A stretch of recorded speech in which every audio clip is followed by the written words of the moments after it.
When Ray Larson enters a room, it's obvious. He prides himself on being the face of hate. Surrounded by security, he's the international imperial wizard of the National Knights of the Ku Klux Klan. When we asked Larson for an interview, he agreed to meet us at an undisclosed hotel in Indiana, where he's based, to discuss why membership is on the rise. But in the course of our conversation, he said something we weren't expecting. Something about presidential candidate Barack Obama. Well, I'm not going to have to worry about it because somebody else down south is going to take him out. If that man is elected president, he'll be shot sure as hell. Larson wouldn't tell us details about how he believes Obama would be killed, only who might pull the trigger. The hate would be so deep from down south, it would definitely be a Southerner. Larson's threat was serious enough. Fox News Chicago contacted the Secret Service, Department of Homeland Security, and the Obama campaign. All three refused to comment. But Senator Obama has acknowledged there have been racially motivated threats against him. In a previous interview, he added, quote, "Are there people who would be troubled with an African-American president? Yes." It's sad to hear that. Scary.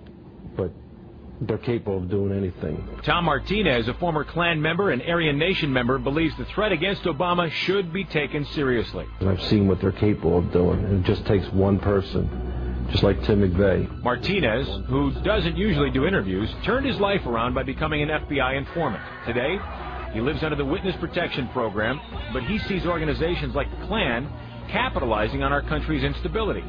It's only going to get worse. Why? Because of the Mexican invasion that you have coming up here right now. Senior Al Bush has opened up the borders. That is one of the things that's helping us the best. And it's not just the Klan that's growing. According to the Southern Poverty Law Center, there were more than 600 hate groups nationwide in the year 2000. Since then, the number has steadily grown to 844. That's a 40% jump. Specifically in the state of Illinois, 23 hate groups were founded in the year 2006. That's up from 16 in the year 2000.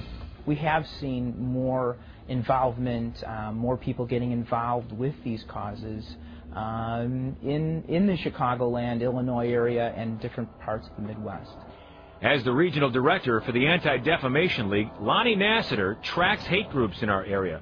He believes they're all recruiting the same demographic, young, white men. Jails are really an area that we see a real outgrowth, and they are using websites, blogs, chat rooms to espouse these hateful messages. They've also brainstormed how to brainwash.